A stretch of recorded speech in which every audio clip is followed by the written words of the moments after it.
Empezamos con el primer capítulo de teoría, que se llama campo eléctrico. Esta primera lección se llama ley de Coulomb y el concepto de campo eléctrico. Veremos un poco qué es la ley de Coulomb, qué es la carga eléctrica y todo esto, y definiremos el concepto de campo, en particular del campo eléctrico. Bien, lo primero que vamos a hacer es ver qué es la carga eléctrica. Y es que simplemente la carga eléctrica es una propiedad que tiene la materia. Ya los griegos conocían de algunas propiedades eléctricas, en el Renacimiento aparecieron un montón más, y ya en la Edad Moderna comprendíamos bastante bien muchos fenómenos eléctricos, y ya veremos después, magnéticos. La carga eléctrica es una propiedad, ¿vale? Es una propiedad que llamamos cuantitativa de la materia. ¿Cuantitativa por qué? Porque no solo podemos hablar de ella de forma abstracta, sino que le podemos cuantificar, le podemos dar un número, ¿vale? Entonces es una propiedad cuantitativa de la materia, cuyo origen se encuentra en los átomos. Los átomos son las partículas que forman la materia. Bien, los átomos tienen electrones que tienen carga negativa y tienen en el núcleo tienen protones con carga positiva y neutrones sin carga. La unidad de carga en el sistema internacional de carga eléctrica es el coulombio. Coulombio. Se puede relacionar con la carga fundamental. ¿Que quién es la carga fundamental? La carga del electrón. E es la carga en valor absoluto del electrón, que es más 1,6 por 10 elevado a la menos 19 coulombios. La ley de la conservación de la carga nos asegura que la carga total del universo se mantiene constante. Esta carga es un múltiplo de la carga del electrón. Y además, trabajaremos nosotros en particular con cargas que estén paradas. Estas primeras lecciones trabajarán con cargas que estén estáticas. De ahí el nombre de electrostática. La ley fundamental de la electrostática es la que conocemos como la ley de Coulomb. La ley de Coulomb explica cuál es la fuerza que sienten dos cargas por el hecho de tener carga eléctrica. Un objeto con carga eléctrica interacciona mediante la fuerza electrostática con otros objetos con carga eléctrica. Esa fuerza, que es un vector, ¿vale? Es una cosa que tiene una magnitud, pero también apunta en una dirección del espacio, es una cierta constante multiplicada por una de las cargas, por la otra, dividida por la distancia entre ellas al cuadrado, en la dirección que las une. Bien, este U sub R es un vector unitario en la dirección que las une. Entonces vamos a poner aquí 1, 2, 1, 2, ¿vale? ¿Esto qué quiere decir? Que es de la siguiente manera. Yo puedo dibujarme aquí una de las cargas, que va a ser Q1. Aquí me podría llegar yo a dibujar otra de las cargas, que va a ser Q2. Y la fuerza que ejerce 1 sobre 2, ¿cómo será? Me han dicho que en la dirección que une 1 y 2. Luego esta dirección tendrá, este vector de aquí es R1, 2, ¿vale? Esto de aquí, recordemos, lo vamos a poner por aquí, es el módulo del vector. El módulo, ¿vale? Lo podréis haber visto así o quizá lo hayáis visto así. Es el módulo del vector, que es la distancia, ¿vale? En el bachillerato la podemos haber visto como simplemente una D, ¿vale? Si este es R1, 2, ahora que tenemos este vector distancia, este vector que relaciona la posición de una frente a la de la otra, ¿vale? R1, 2, lo podemos escribir, vamos a tenerlo aquí. R1, 2, ¿quién es? R2 menos R1, donde R2 es la posición de la partícula 2, ¿vale? R2 es este de aquí y este de aquí es R1, ¿vale? Es R2 menos R1, ¿vale? Y entonces, ¿qué es lo que ocurre con la fuerza? Bueno, la fuerza que parte desde R2 tiene una de dos. O bien es hacia allá, o bien es hacia acá, ¿vale? Porque va en esta dirección de aquí. Este vector me indica la dirección. ¿Qué me indicará el signo? ¿Qué me decidirá qué signo tengo que tomar de los dos? Bueno, si es positiva y positiva o negativa y negativa, ¿vale? Tendremos que esto de aquí es positivo. K es una constante positiva, ¿vale? Que ahora pondremos el valor. Pero esto de aquí es positivo. Como esto es positivo, va en la dirección que une 1 a 2 hacia afuera. Este de aquí. Si son positivos tendremos este de aquí. ¿vale? Efectivamente, las cargas del mismo signo se repelen.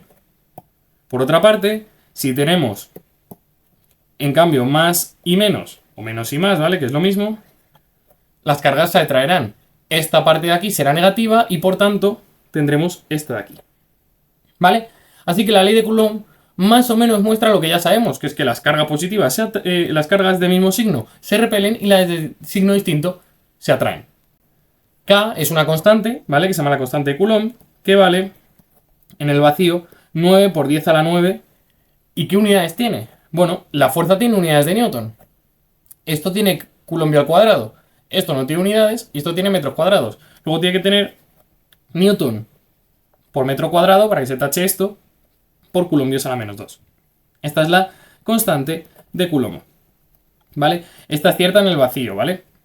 Un curso más avanzado nos enseñaría que esta constante de proporcionalidad depende del medio en el que estemos. No es lo mismo encontrarnos en el vacío que en agua, que en aire o que en medios más complicados.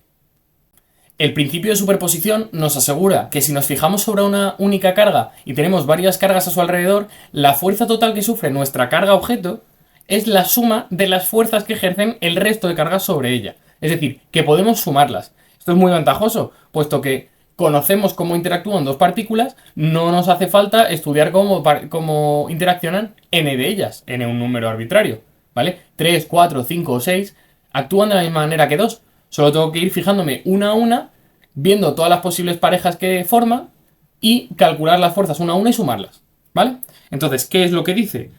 El principio de superposición, que es un principio general en física, ¿vale? Aparece en muchos casos, de hecho lo veremos más a lo largo de estos capítulos.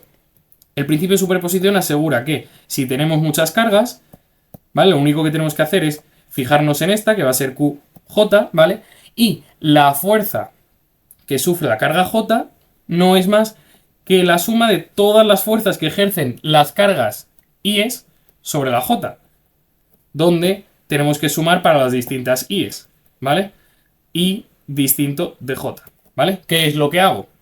La J, ¿vale? Es esta de aquí, es en la que me estoy fijando.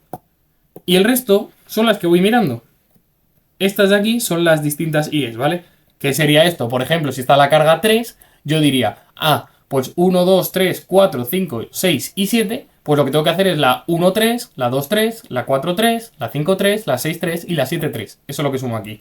No tiene sentido ver qué fuerza ejerce una partícula sobre sí mismo, ¿vale? Entonces simplemente tengo que sumarlas. Veremos un ejemplo después para calcular el campo eléctrico en un punto dado por varias cargas, ¿vale? Esto nos da la fuerza, ¿vale? Vamos a apuntarlo aquí. Esto nos da la fuerza electrostática. La fuerza es simplemente lo que hace que las cargas, lo que hace que los objetos interactúen, lo que hace que los objetos cambien su estado de movimiento, ¿vale? Pero podemos hacer una definición. Vamos a hacer la siguiente definición. Tomamos una carga unidad, ¿vale? ¿Qué es una carga unidad? Una carga que tiene, valga la redundancia, como carga eléctrica, un coulombio, ¿vale? Que es la unidad que teníamos en el sistema internacional. Definimos el campo eléctrico como la fuerza que sufre esta carga por el resto de partículas. Es decir, E es igual a F sobre Q, sobre nuestra carga, ¿vale? La fuerza que sufre por el resto de las partículas. ¿Cuál es la gracia de hacer esto?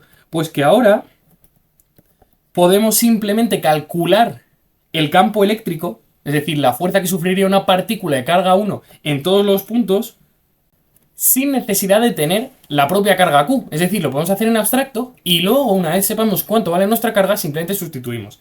Entonces, en el caso general, tendremos que F, la fuerza sobre Q, va a ser simplemente la carga del objeto que estoy estudiando por el campo eléctrico en ese punto.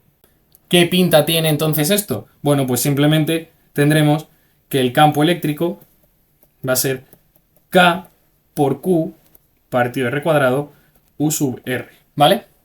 Donde Q, ahora es la carga que tengamos en cualquier sitio del espacio, ¿vale? Y U sub R es un vector que parte de ese propio Q, ¿vale? Entonces ahora simplemente tenemos una carga, no tenemos más. Tenemos este Q y si yo quiero calcularlo en este punto, tengo que este es mi vector R, así que si es positiva generará un campo hacia afuera, como podemos ver, y si es negativa, generará un campo hacia adentro, ¿vale? ¿Esto qué quiere decir? ¿Cómo podemos entenderlo?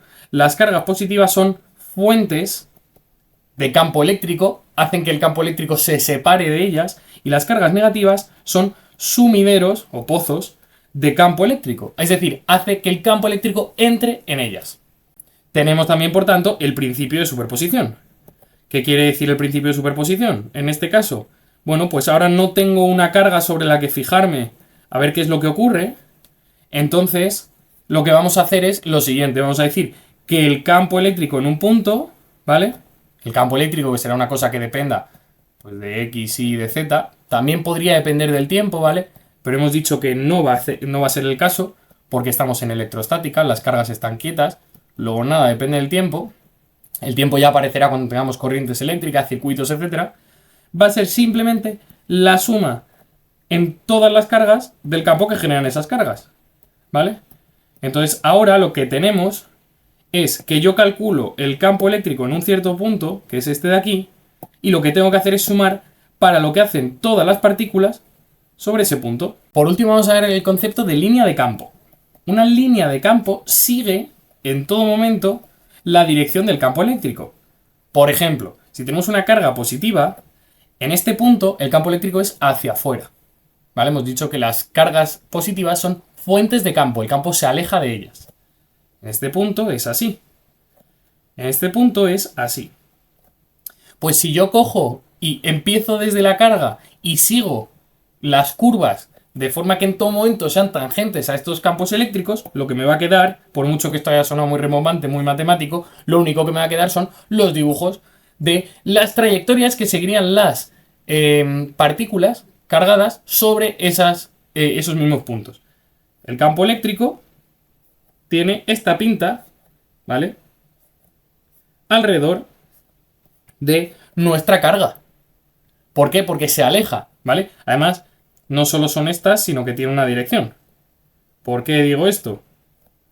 Porque en realidad si yo ahora cojo, como hemos visto, una carga negativa y hago lo mismo, aquí el campo tira hacia adentro, es un sumidero. Aquí, hacia adentro.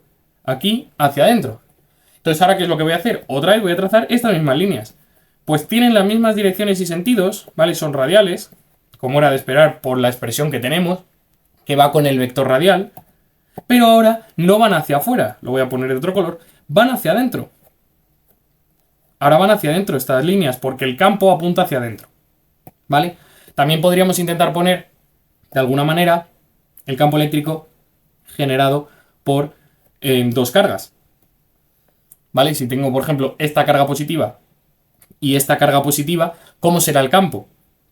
Bueno, aquí, en el punto medio, por las ecuaciones, ¿vale? Se puede comprobar matemáticamente, parece que aquí el campo es cero, ¿vale? Porque esta empuja hacia allá tanto como esta hacia allá, si son iguales, ¿vale? Aquí parece que es así, en el sentido de que todo lo que esta empuje hacia la derecha, esta la empujará hacia la izquierda, pero las dos empujan hacia arriba. Entonces queda algo así. Por aquí, una cosa intermedia, entre medias, solo empujo hacia allá y hacia allá. Y aquí, pues no queda otra que tengan esta pinta. Que si yo apunto en cada sitio, miro aquí, pues tenga esta pinta, esta pinta, esta pinta, esta pinta. Si yo ahora intento dibujar las líneas de campo, esta es una, hacia allá, esta es otra, hacia acá, hacia acá, hacia acá, y aquí lo que me quedan son cosas de este estilo. Para una de las cargas y para la otra. Simplemente, siguiendo el mismo razonamiento que antes, yo miro en cada punto y trazo las curvas. ¿Qué me podría llegar a pasar? Pues que yo tenga en cambio dos cargas de signo contrario, ¿vale? Entonces aquí la cosa cambia. ¿Por qué? Porque en este caso, en el punto medio, esto es una fuente, luego me alejo, y esto es un sumidero, luego me acerco.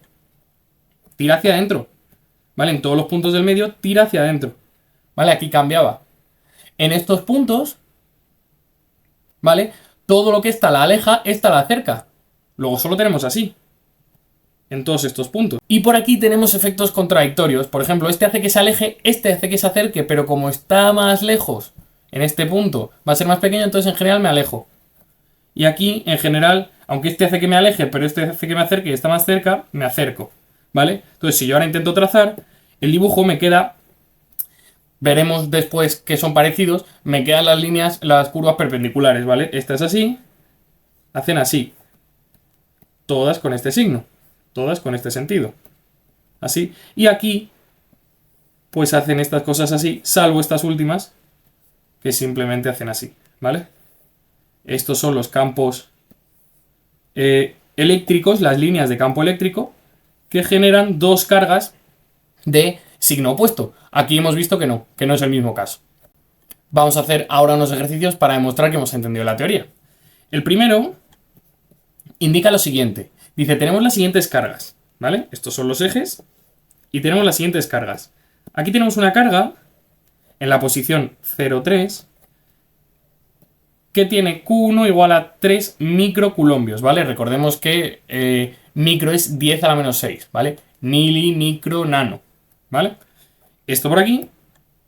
También tenemos una aquí en la posición 2,0, que es Q, esta la voy a llamar Q3, igual a 2 microculombios.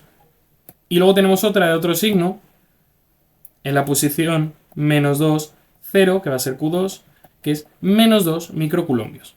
Entonces tenemos que calcular cuál es el campo eléctrico total creado por las tres cargas aquí. Entonces, lo primero es, ¿cuál es el campo total en el origen, que es la posición 0, 0?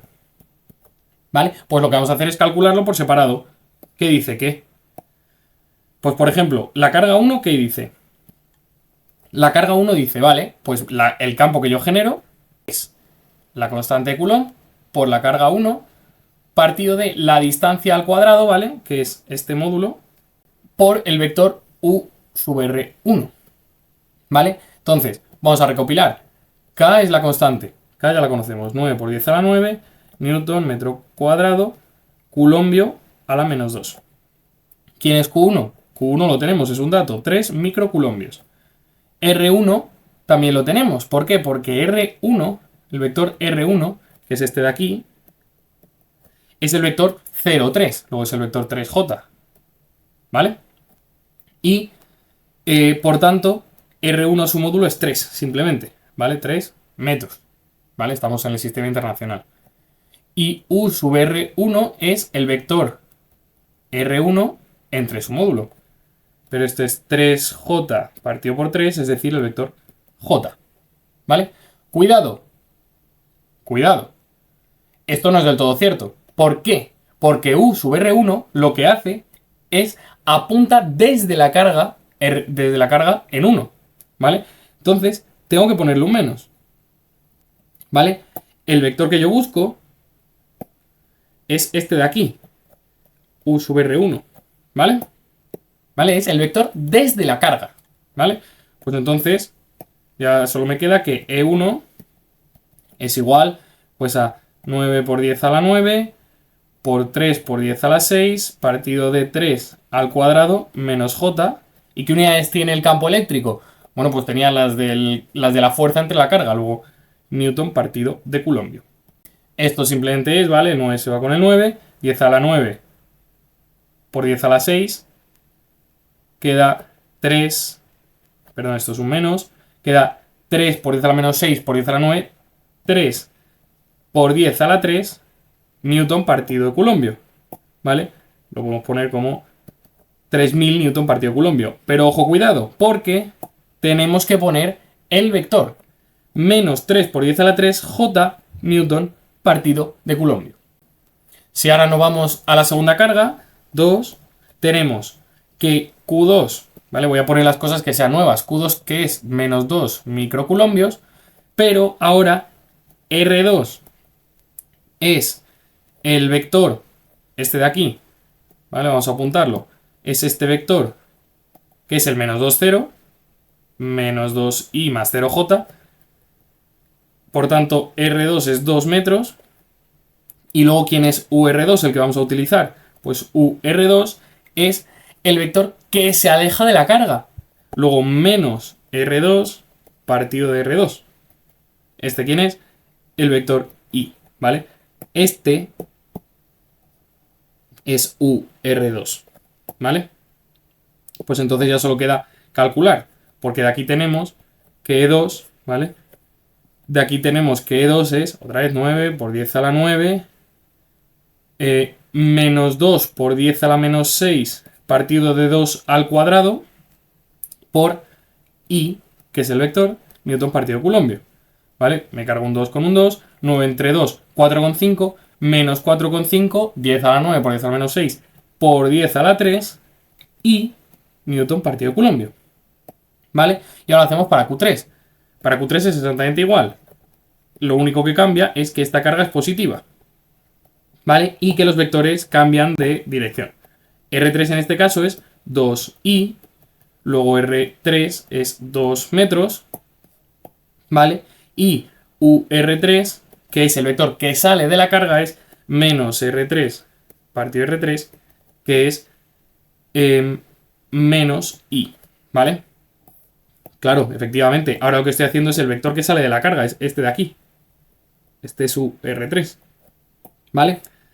Así que ya solo queda calcular el campo de este y sumarlos todos. De aquí obtenemos que el campo es el siguiente. E3 se escribe como 9 por 10 a la 9 por 2 por 10 a la menos 6 partido de 2 al cuadrado en la dirección menos I, Newton partido Coulombio. Esto me queda menos 4,5 por 10 a la 3 I, Newton partido Coulombio. Así que ya solo me queda sumar. Y es que el campo total no es más que la suma de los campos generados por cada una de las cargas, ¿vale? Esto lo dice el principio de superposición. Pues ya está, lo único que hago es sumarlos. Por un lado me queda en la dirección J menos 3 por 10 a la 3J. Y en la dirección I me queda este de aquí más este de aquí, que es menos 9 por 10 a la 3. Y todo esto en Newton partido Coulombio. Es decir, ¿qué pinta tiene? Apunta hacia aquí. El campo total tiene más o menos apunta hacia abajo. ¿Vale? Lo cual tiene sentido. ¿Por qué? Estas dos le empujan hacia acá, ¿vale? Y esta se le intenta acercar, ¿vale? Entonces queda más o menos tirando en este cuadrante, ¿vale? Para eso lo podíamos haber sacado a priori, al principio, antes de echar las cuentas, simplemente mirando cómo eran estas cargas, ¿vale? Este es el campo total. Si yo quisiese saber la fuerza para una carga de, por ejemplo, ¿vale? Por poner un número, 1 miliculombio, pues entonces la fuerza sería la carga por el campo total.